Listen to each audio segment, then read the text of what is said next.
Salamat, B1. Naku, eto na. Laking gulat niya kung bakit sa kaibigan niyang Becky napunta ang lalaking nanliligaw raw sa kanya. Paano nga ba nangyari ito? Narito po, si Christopher Shena Supan. Pasok! Please, please! Please, please! Hi! Ano ba itatawag ko sa'yo? Christopher ba o Shena? Shena. Shena, syempre. How are you?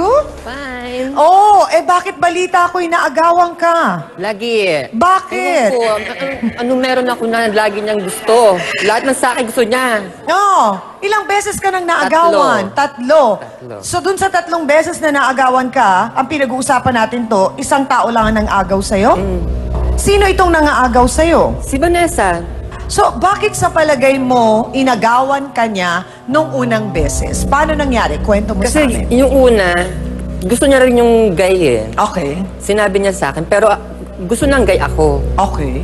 Gumawa siya na parang para makuha niya talaga. Tapos, yung pangalawa, Ganon din. okay. Ganon din. Lahat ng gusto ko, gusto niya.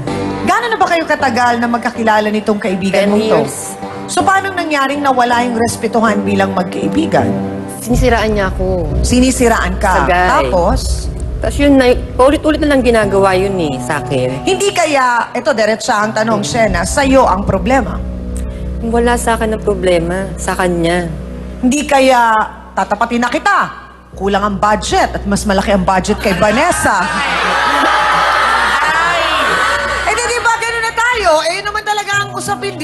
Masakit man sabihin, pero parang ganun ang nangyayari. Siyang Ami, kung may pera siya, mas marami akong pera sa kanya.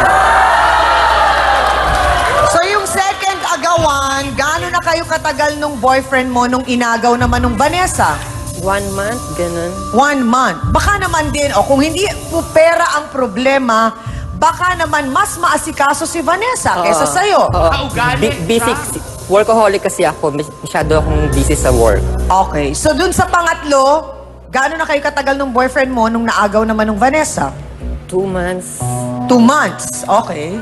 So, ano naman ang dahilan? Bakit iniwan ka ng lalaki?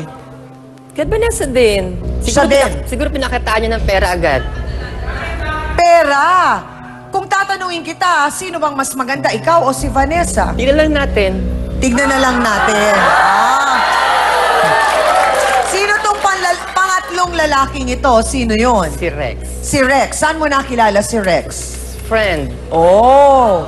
So yung Rex, boyfriend mo o manliligaw lang? Manliligaw. Okay, so kung nililigawan ka, paano napunta dun sa Vanessa? Busy nga ako siya, sa work. Busy ka sa work. Parang di ko rin siya naasikaso. Okay, so bukod doon, ano sa palagay mo pa ang naging problema? Bakit napunta kay Hindi ko Vanessa? alam kay Vanessa eh. Ewan ko nung pinapakita niya sa lalaki, ba't nagugustuhan siya? Okay, dito sa pangatlong beses na inagawan ka na naman ni Vanessa, ano yung naramdaman mo? Masakit. Yung totoo ha, yung Masakit. galing sa puso talaga. Masakit. Nagagalit ako. Oh, ay bay, wag na natin patagalin pa. Siya daw ang sumira sa maraming taon nilang pagkakaibigan dahil inagaw ang lalaking mahal nito. Bakit ka nga ba nangaagaw ng 3 beses na? Narito si Vanessa Kirey Ibanez. Pasok!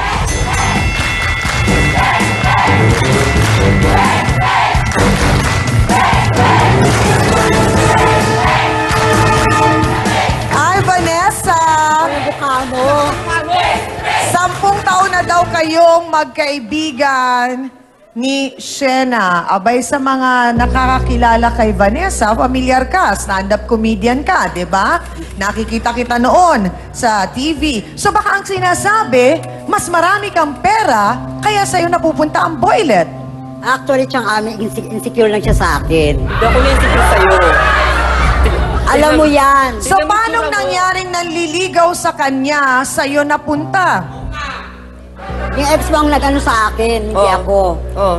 Excuse me. Ay, ano naman kaya ang matinding kinalaman ng isa pang lalaki na nagngangalang Paulo bukod dun sa Rex? May Paulo pa sa awayang na ito ni Shena at Vanessa. Magbabalik po ang Face to Face. Tinanong ko kung pera ba ang problema. Hindi daw. So, paanong napupunta sa'yo ang mga boys? Hindi ko kasalanan na maging maganda ako sa kanya. Kita mo nga. Huwag kang Pagtalikuran, harapin mo, face to face.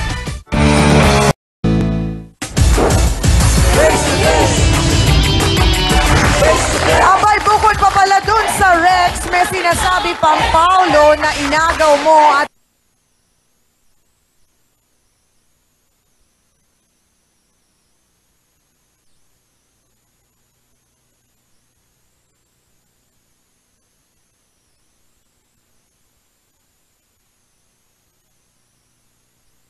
Hindi ko kasalanan na maging maganda ako sa kanya.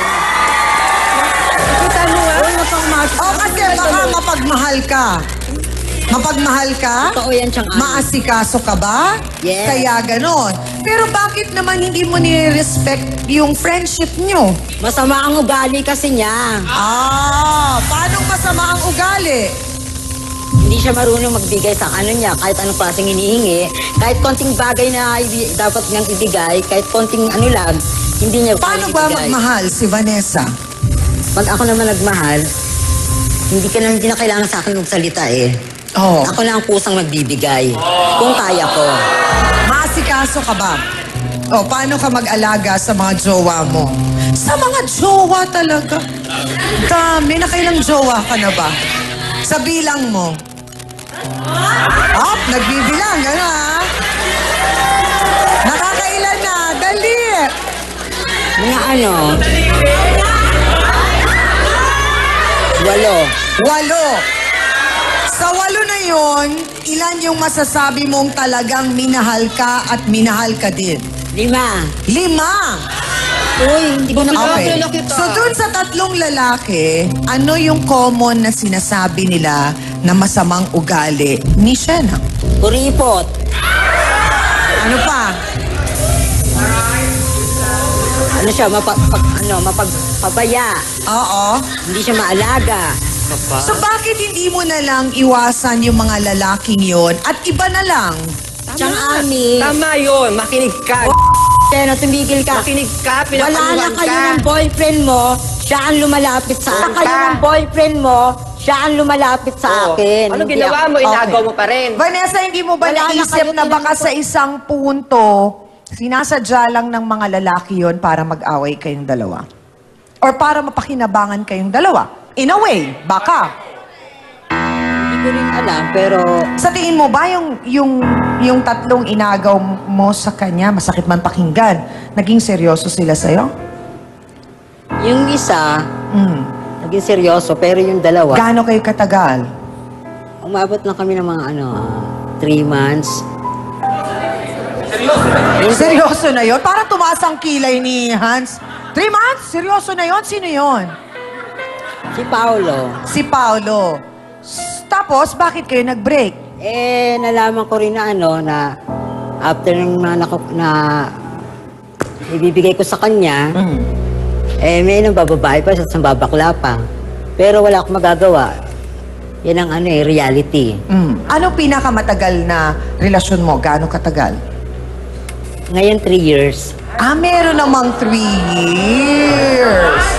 Parang ang sinasabi kasi, Doktora, sa kaso na ito ni Shena at ni Vanessa na hindi maganda whether pareho nga naman kayong Becky or pareho kayong babae or lalaki for that matter na naligaw ng babaeng magkaibigan, parang hindi naman daw kasi nga katanggap-tanggap na magiging ganon yung sitwasyon na dating kay friend, ngayon, sa'yo na. Parang ganon. Tsaka kasi pag magkakaibigan, tapos parang sinasabi nga dito na parang tagasalo si Vanessa, usually meron naman din tayong sinasabing ethics na pagdating sa ganito na ikaw mismo magsasabi, uy, nililigawan ako nung ex mo, okay lang ba sa'yo? At least kung magpapaalam ka, wala namang problema yon eh. Ang mahirap dito, baka kasi ang interpretation dito ni Shena, kinukuha mo, inaagaw mo, hindi pa sa iyo. So dapat magsabi kung sino man yung nililigawan ng bago doon sa ex. Parang gano'n, Lalo na kung kaibigan. It doesn't necessarily mean na yung kailangan... Parang pasintabi, parang Oo. gano'n. Kasi paano kung ang nangyayari, hindi pa talaga nagko-close yung relationship ni isa, parang itong si lalaki nagsisigurista at pumupunta dito sa kabila. So, hindi rin natin alam kung anong motibo ng lalaki, bakit kailangan mapunta sa isang kaibigan. Oo. Dahil kung ikaw din naman, kahit pa paano may delikadesa, sasabihin mo, magpapaalam ka. Pero ikaw naman na parang, syempre feeling mo, ay, Ako na ang pinalit. Ako pinalit. Iba Dapat rin ba ako yun. magpaalam? Parang hindi naman na. Oo, Parang dahil gano'n. kasi ako nga tapos na pinili. sila. Parang gano'n. So, syempre ikaw, yung isa nabuboost yung self-esteem, yung isa naman parang nade-devaluate yung sarili niya. Parang, paano ako napagpalit? Tinanong ko kanina si Shena ng Derechahan kung bakit siya 3 beses nang inaagawan. Kasi ako noon talagang natanong ko yan sa isang eksperto na parang bakit ganon laging mga nalilink na mga lalaki sa akin ay mga barumbado. Parang may kinalaman pala yun. Nabasa ko rin yun sa libro na The Secret. May kinalaman yun sa aura na pinoproject mo o nilalabas mo. Kaya parang yun yung nai-invite mo na klase ng mga tao. Totoo May yun, ganun ba Chang. talaga? Totoo yun, Chang. Kasi may mga pagkakataon ng ibang tao nakakagulat na ang ganda-ganda pero ayaw sa single men. Mas gusto married men. Oo. May mga Apparently, yun ang nai-invite nila. Oo. Parang ganon. Tapos ngayon ito naman na nakikita mo na merong palagi kang iniiwanan, somehow merong problema na ikaw mismo hindi mo ma-realize, hindi workaholic lang ako, provider naman ako, maayos ako. Kaya ikaw mismo magtataka kung bakit ganon. It's possible na yung pinapresent mong personalidad, baka masyado kang, you're too strong for the man. Parang kung gusto mong maging babae dito, mas magpakababae ka pa para sa ganon, hindi ka masyadong maapektuhan yung karelasyon mo. Somehow, mache-check mo It's a reality check. Oo. So, thank you, Dr. Camille. So, sa mga kababaihan pala, kung gusto nyo na medyo ma-invite nyo, yung mga bababait na lalaki, o yan, mga estudyante dito, ha? Kailangan yun yung aura na ini-emit nyo para yun yung nai-invite nyo na energy. So, nakukuha nyo yung mga good guys, hindi yung mga barumbado. Teka muna, mga kasawsawan. Narinig na natin, saan ba kayo papanig? Doon sa nagmahal at sinasabing inagawan o dito sa tagasalo lang naman, kaya nagmamahal na lang din? Nakakalungkot ito at ang aking mga beking kapatid ay hindi magkasundo dahil sa mga boylet. Kayo, kanino ba kayo boboto sa ating unang botohan? Nasaan ang simpatsya nyo? Pula ba kayo o puti? Go!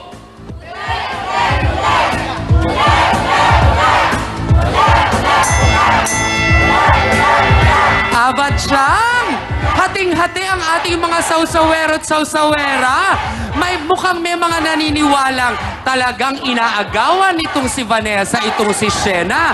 Mukhang may mga naniniwala din namang si Vanessa ay parang go-to lamang. Parang yun nga, tagasalo ng mga lalaking pinakawalan na ni Shena. Tingnan natin mamaya kung anong mangyayari. Ang gusto ko malaman, Vanessa, ano itong nabalitaan ko na parang may nangyaring sabwatan? Sinong nagsabuatan? Eto na nga, Chang Ami. Okay na kami ng kinakasama ko ngayon. So, Nitong Rex. Oo. Gano'n na kayo katagal nababother si Hans dun sa kinakasama ko? 3 years na kasi kami. Nung Rex? Akala ko ba 3 months? Ano ba talaga? Paulong, 3 months. Paolo, 3 months. So, mali naman din ako. So, 3 years na kayo ni Rex. 3 taon na lang, patas na tayo. Tapos? Ngayon nabalitaan ko na sa isang friend ko, si Sheena at saka yung ex ko dati, na si Paolo. Si Paolo. Gustong bumalik sa akin, tapos nag-usap sila. Ano yung si Vanessa? Akitin, ganon? Parang ganon. Okay. Tapos si Sheena naman, si Rex naman ang anay niya. Parang magkakapalitan na naman ang pangyayari. So, kami ngayon ang ginugulo niya. Siya po ang lalaking nabanggit ko kanina na may kinalaman sa nagpalala pa raw na awayan itong si Shena at si Vanessa. Sino nga ba sa buhay nila? Ito na, magpakilala ka na. Sir Paolo Raquin. Pasok!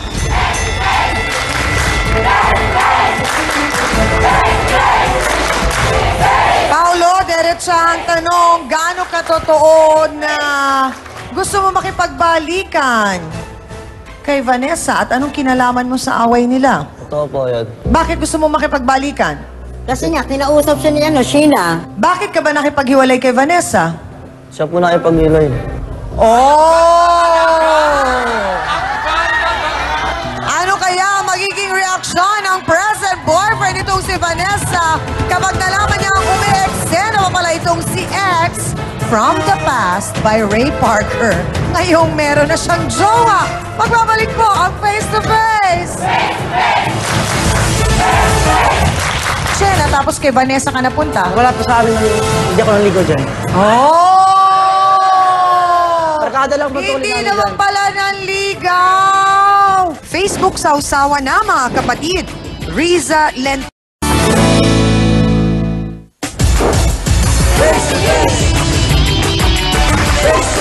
Paano nga ba nasabi ni Vanessa na merong sabwatan si Paolo at si Shena? Nag-usap ba kayo? Ano pinag-usapan nyo? Na pag nagpahiwalay namin silang dalawa, Nag-usap kayo na gusto ni Shena makapunta si Rex sa kanya. Tapos Nag-usap ikaw kayo, di ba? kay Vanessa. Alangan. Ako naman. Bakit ka hiniwalayan ni Vanessa?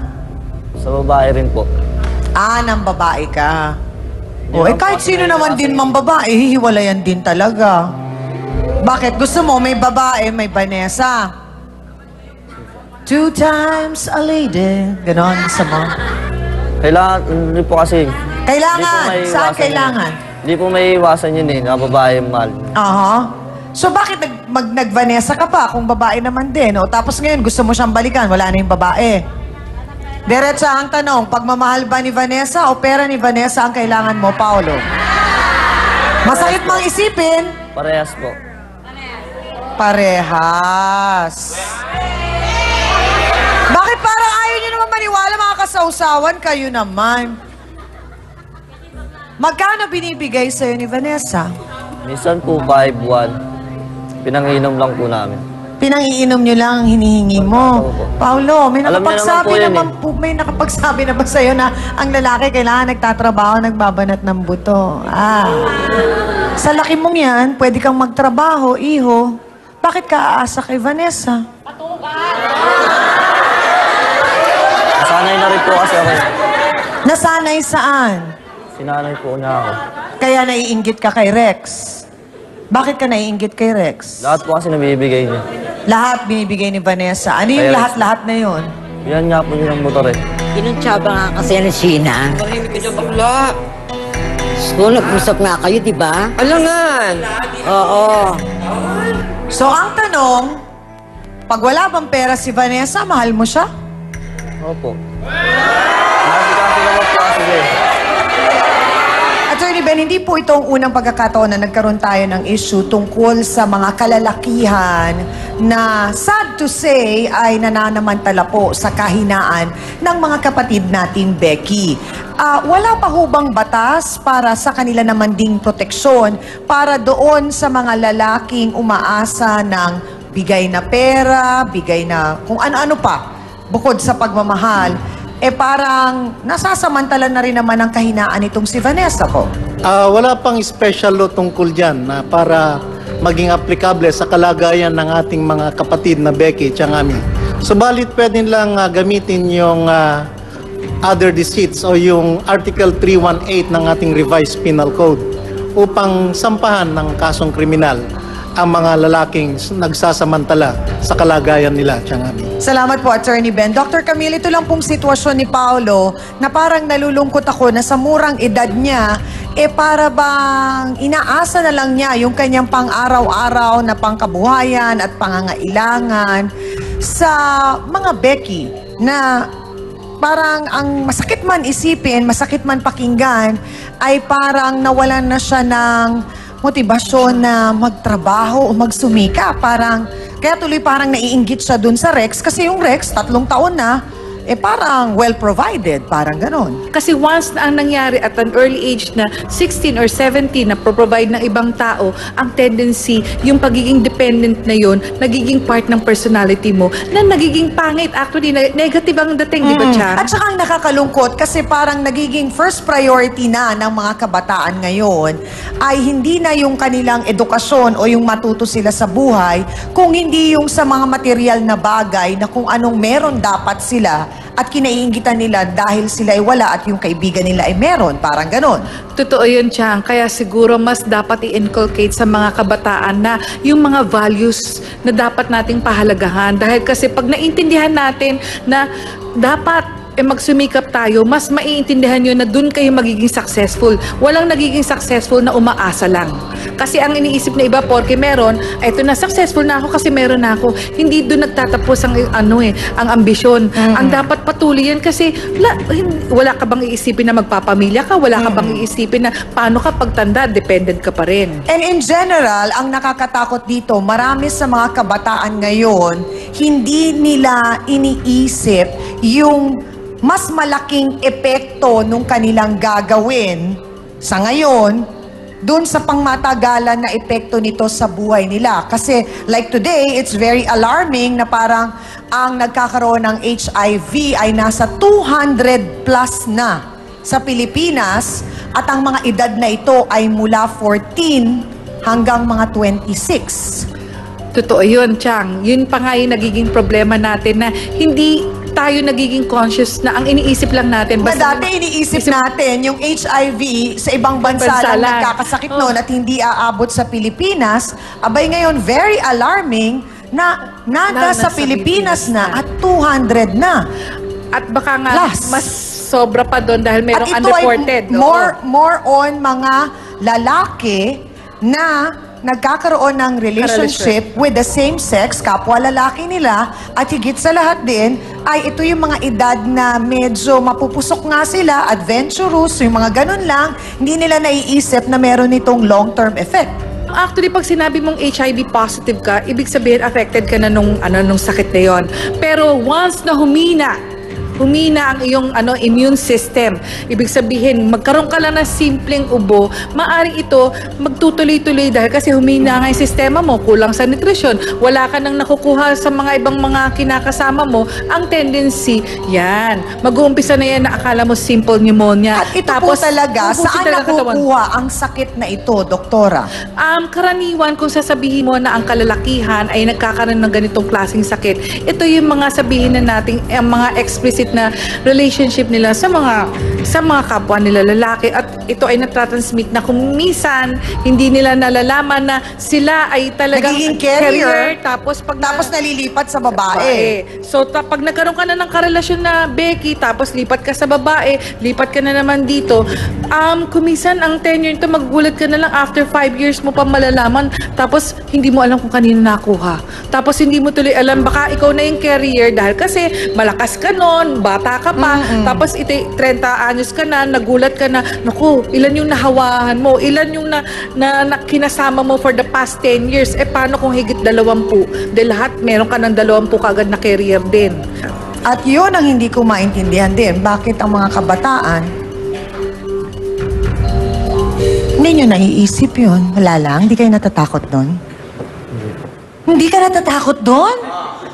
Oh my God! Di ba po kasi naman ako nagkakaroon? Hindi nga, kasi hindi ka pa nagkakaroon nun. Kasi pag nagkaroon ka, pwedeng mamatay ka kaagad. At saka kasi Chang, baka hindi sila aware na pag nakuha na nila yon, wala pang available na gamot. Oo, wala pang nabubuhay na merong HIV.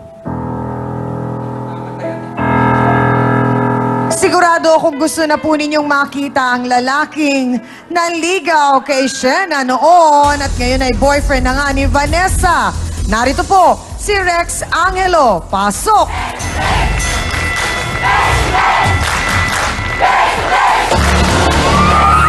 Sandali lang!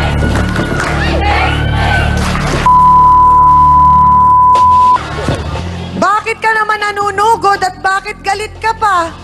Rex! Nanganak ako, ayos ka. Ha? Bakit? Talaga? Bakit? Pinipirahan lang po kasi dati si Vanessa siya. Oh, bakit niligawan mo si Shena tapos kay Vanessa ka napunta? Wala pa sa amin ng... Hindi ako nanligaw dyan. Oh! Barkada lang po tuloy Hindi namin naman dyan. pala nanligaw! Abay, ilang taon na ang lumipas pero buong-buo pa rin ang pagmamahal ni Shena kay Rex. Mapunta na kaya ang lalaking ito sa kanya? Abangan natin kung sino ang pipiliin ni Rex sa pagbabalik po ng Face to Face.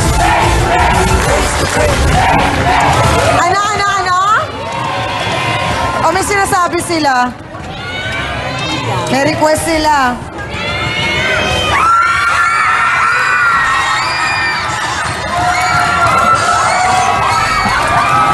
Miss Amy Perez.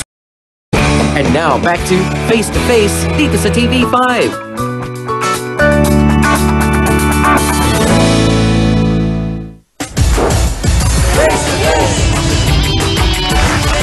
Ang sigaw ng mga kasawsawan dito sa studio, ang haba ng hair ni Vanessa. Kayo rin ba? Yan din ba ang sigaw ninyo? Rex, ang gustong malaman ng lahat, anong meron si Vanessa at nagustuhan mo at siya ang napili mo? Mabait lang po kasi sa Vanessa, mapagmahal, mabait, malaga. Bago kay Vanessa, nagkaroon ka ba ng ibang Becky na nakarelasyon? First time ko po siya naging... First time. So bakit si Shena una mong niligawan? Hindi pa ako nanligaw dyan, barkada lang po namin yan. So parang ang sinasabi mo, ang type mo talaga, sa una pa lang, si Vanessa? Hindi po, kasi barkada namin yan, tapos... Jowa ka daw niya. Hindi po. Palang mukha. Sa isip So ko lang hindi yan. totoong naging kayo? Hindi po. Sa isip lang niya? Nagkakilala kami Vanessa dahil sa kanya kasi barkada nga sila ni Vanessa. Okay. Magbarkada kami. So ang gustong malaman ng lahat, Rex, mahal mo ba si Vanessa o pera lang? Mahal na mahal ko po. Oh!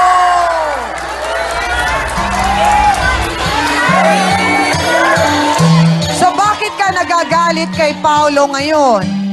Po, may nagsasabi sa akin, pinipirahan lang siya ni Paolo dati kasi 3 months lang sila eh. Oo. So gaano katotoong 3 taon na kayo? Opo, 3 taon tapos 2 buwan. Nagsasama kayo sa isang bahay. So ano yung isang katangian ni Vanessa na nagustuhan mo sa kanya? Mabait po. Mabait. Wala ka bang balak na sa tagal-tagal, baka hindi ka ba natatakot na baka maiwan mo si Vanessa at ma-in-love ka sa isang girl? Alam namin mag-dalawa yan. Nag-usap na kami dyan. Ano pinag-usapan niyo? Baka pwede mo lang i-share sa akin. Ano na pag-usapan niyo? Hindi, sa amin lang po. Ano nga? Hindi kami magtatagal. Hindi naman kahabang buhay magsasama.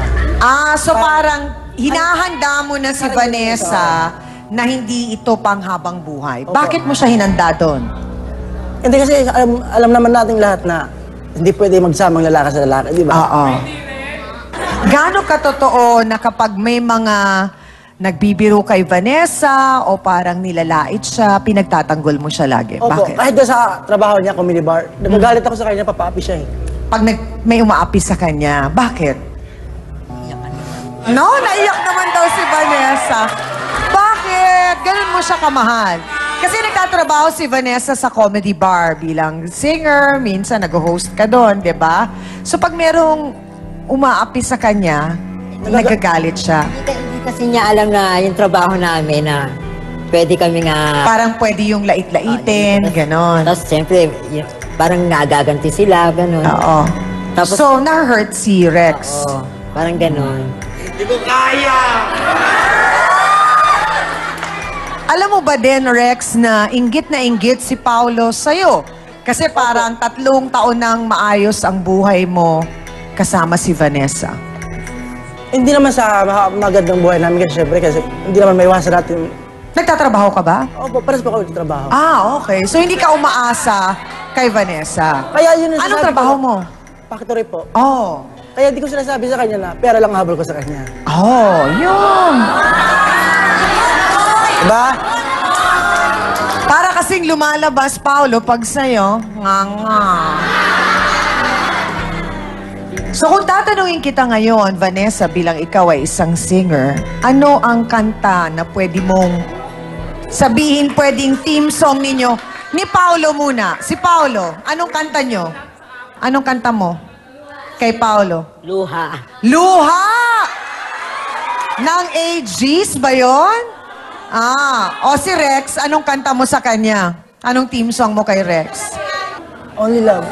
Only Love. Ano yun? Paano yung kantang yun? Paano yung kantang yun? Uy, alam mo, parang in love naman nga talaga si Rex kay Vanessa. Parang nakikita ko naman.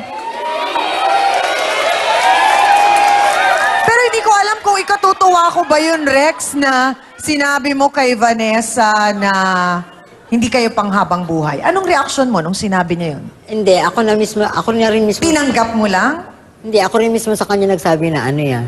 Anong tawag mo sa kanya? Han. Oh! Ayaw mo ba ng sugar? Kasi ang tamis-tamis din yung dalawa. O Han, anong sabi mo, Han? Sabi ko sa kanya, pag handa ka na nga manligaw ng babae o mag-asawa, O kasi may itsura naman si Rex. sabihin mo lang sa akin kasi ako, handa kitang palayain. So pag dumating ang araw na yon at magkaasawa si Rex, meron ako ilang mga kaibigan na Becky ganon ha, nag-asawa, suportado nila, ganyan, pero friends na lang sila. Handa ka ba maging ninang ng anak ni ano? Oo, sinabi ko naman sa kanya yun eh. Alam namin yun. Oh. So kung ikaw naman ang tatanungin ko, Rex, anong theme song mo para kay Vanessa? Only love kasi yung dalawa ng pag... Paano ba yung Only Love na yon? By trademark. Alam mo yung kantang yon? Ano yon? Paano yon? But only love can say... Wala pa, di ba? Ano nga? Paano yung kantang yon? Yun nga. Paano yun? Dali. But only love can say, try again and walk away. But I believe for you and me, the sun will shine one day. So I'll just give my love.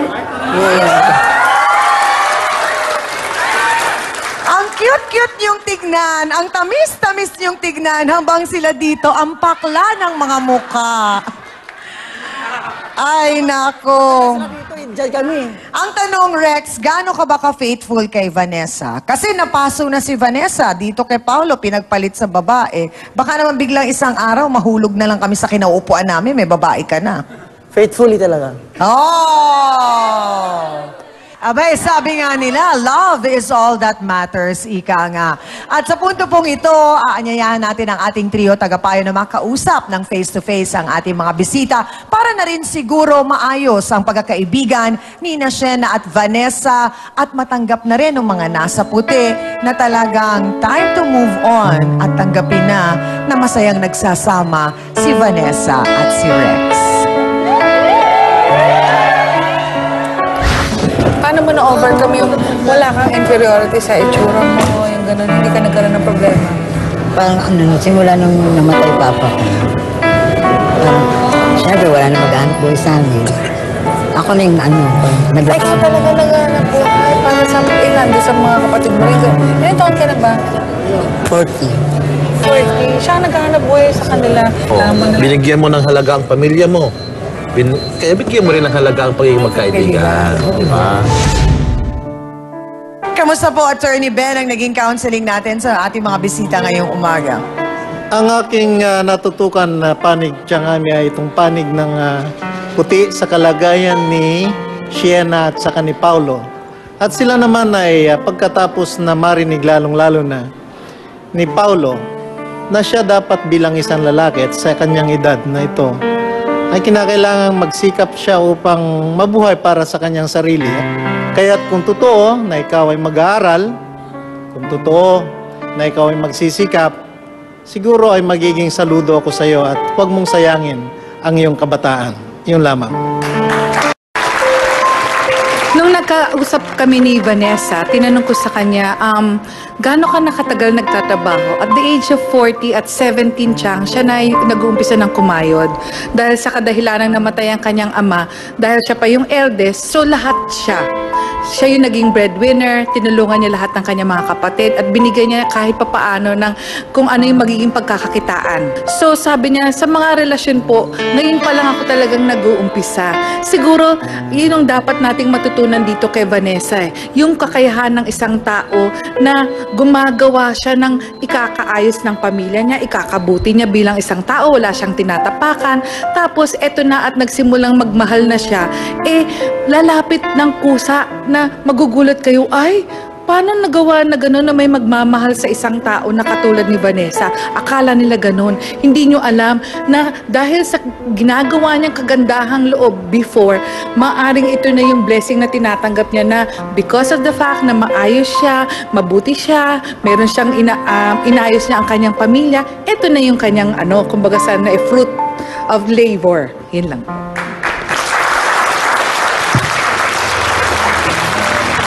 Bawat tao po'y nagnanais na lumigaya at magbigay saya.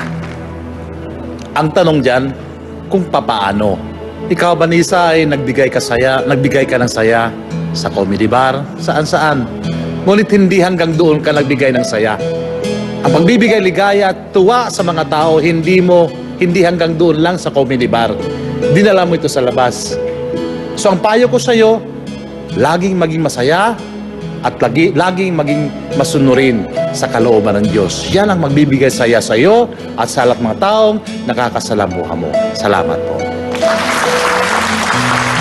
Thank you very much sa ating trio tagapayo. Alam mo, nakakatuwa kasi nasabi ng ilan sa ating mga staff na habang nasa likod pala itong si Rex, talagang nakikita nila na meron siyang malasakit kay Vanessa. Na nung naglalakad si Vanessa, talagang inaalalayan niya, ginagabayan niya. So maaring baka nga tunay yung pagmamahal ni Rex para kay Vanessa. Pero aminado ka naman doon, Vanessa, na hindi ito panghabang buhay. At isa rin sa sigurong dapat na nating tanggapin matapos ang naging pag-uusap natin, Shena, ay talagang hindi inagaw ni Vanessa sa'yo si Rex. So, Vanessa, ano ngayon ang estado ng relasyon ninyo ni Shena? Sa akin, wala na yun eh. Siya lang naman gumagawa kasi ng kwento. So, wala na talagang problema sa akin.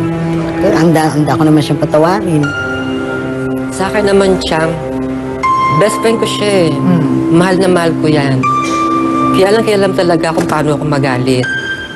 Kilala mo ako, di ba, Vanessa? Kaya nga naging mari tayo eh. Miss na ko na yung bonding natin. So siguro magiging magaang para o madali para sa lahat kung matatanggap mo na talagang si Rex, ang pinili niya ay si Vanessa at 3 taon na silang nagsasama. Masakit man, Shena, pero yon ang katotohanan kasi. So tanggap mo na, Shena? Okay na kayo ni Vanessa? Ikaw, Paolo? Okay na rin. In fairness, Chang, mukhang swerte naman si Vanessa kay Rex. Mukhang maayos na lalaki naman itong isang. Ikaw ba, Rex, meron ka pang message para kay Sheena? Kay Shena? Hindi, ang ano ko lang sa kanya, ayusin yung relasyon nila ni Vanessa kasi magkaibigan sila. Ayoko naman yung ako maging dahilan ng pag-aaway ng magkaibigan. Wala naman sa akin, wala problema sa akin. Oh, wala naman daw problema na, Shena. Ayan. Oh, yun naman pala. Si Paolo. Ano, Paolo?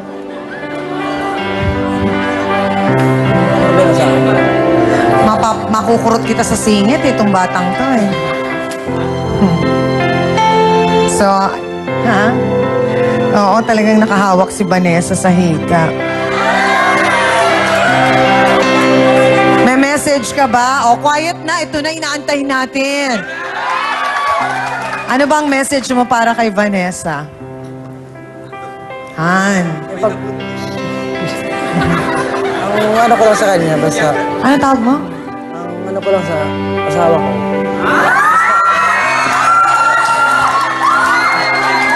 Sorry na lang sa inyo.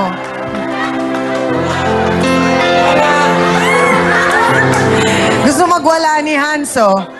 Lahat ng mga Becky dito nagbabasag na, oh. O, anong message mo sa asawa mo? pagpatuloy lang yung kabaitan niya sa akin, sa pamilya niya. Hindi niya kalimutan yung Panginoon na basta yun lang sabi ko sa kanya. Kasi mabait naman na siya eh. Oo. Mabait naman tao sa Vanessa. Huwag niya kakalimutan ng Panginoon para laging alalay sa kanya, sa pamilya niya, sa relasyon namin. Oo. Ikaw naman, Vanessa, anong message mo para kay Rex?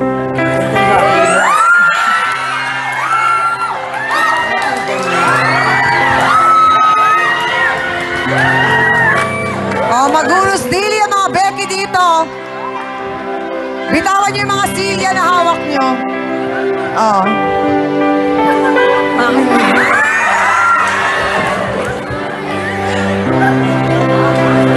Hindi, sa kanya sabi ko naman sa kanya, hindi habang buhay kami. Sabi ko, paghanda ka ng paghanda ka na manligaw ng babae, susuportahan kita. Oo. Naiintindihan ko naman. Ang mahalaga ay sa isang punto ng buhay ninyo, kayong dalawa ay nagmahalan.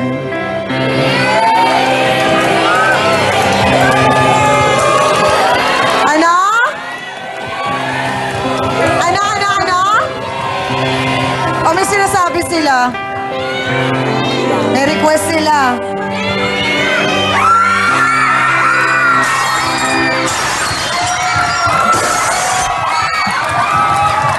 Ang asim na mga mukha ng nasa puti, kabilang na si Hans Mortel. Malungkot si Hans. Amina na po tayo mga kapatid, may mahalagang aral na naman tayong natutunan sa umagang ito. Abay, napakasarap talagang malaman na ang tunay na pagmamahal ay walang tinitignang anyo, hugis, itsura, o sinusukat na laman ng bulsa at pitaka. Nakatuon lamang ito sa kung ano o sino ang tinitibok at nilalaman ng ating puso. Sa kabilang banda, hindi maganda ang manira o manlait ng kapwa para lamang maagaw ang atensyon at pagmamahal ng iba. Ang pagmamahal ay hindi nakukuha sa ganitong paraan. Bagkus, ito ay ginagawa sa pamamagitan ng pagtutuwid ng ating mga naging pagkakamali o ang pag-aayos ng ating mga sarili at pagkatao. Balang araw, darating din po sa ating buhay ang taong magmamahal sa atin ang habang buhay. At para po sa ating face-to-face, heart-to-heart thought for the day, walang maliit na pagmamahal sa taong malaki ang puso kapag nagmahal. Salamat po sa inyong lahat mga kapatid at syempre pa sa aking co-host na mai-inlove naman din sa future na si Hans Mortel. Sa inlove na dance squad. Eto mas in love, si B1 at si B2. At ang forever love nating lahat, ang trio Tagapayo. At ang love na love naman namin ang mga sausawero at sausawera. At ang mga love din nating bisita ngayong araw na ito na nagbahagi po ng kanilang kwento at nagtiwala sa ating programa. At para po sa mga nais maging bahagi ng aming programa sa pamamagitan po ng pagiging audience, pwede po kayong mag-text o tumawag lang sa numerong nakikita po ninyo sa inyo pong TV screen. At sana rin, huwag po ninyong kalilimutan tuwing Sabado 10:30 ng umaga ang Untold Stories mula sa Face to Face at ang Good Morning Club naman po Lunes hanggang Biyernes, 5 a.m. to 7:30 a.m. Dito pa rin, syempre, sa Kapatid Network. Muli ako po ang inyong pambansang kapitana, ang inyong Chang Ami na lagi pong magpapaalala ang problema. Pwede mong tawanan, pero hindi mo yan dapat talikuran. Kaya kung may problema ka, harapin mo, pag-usapan natin yan. Para po sa inyo to, mga kapatid. Sabi ni teacher, no cheating. Yung anak ni Christy, nangangapi dun sa anak ko. Eh kahit patutoy, kailangan po ninyong sabihin sa anak ninyo na masama ang mangopya. Sabi ni Inday, no hurting. Nanggigigil daw siya. Yung anak niya hindi munyita rin. Pero wala kang karapatan na saktalin yung anak ko. Ngunit sa kabila ng ugat ng awayan, Pati anak ko, Oo. iniwan nga kami ng tatay niya dahil sa'yo. Nangligaw kasi sa akin, ma'am eh. mananaigang pagiging isang ina. Papatayin kita kung maaari kung anak lang ang pag-uusapan. Face to Face, 10:30 a.m. Dito lang sa TV5.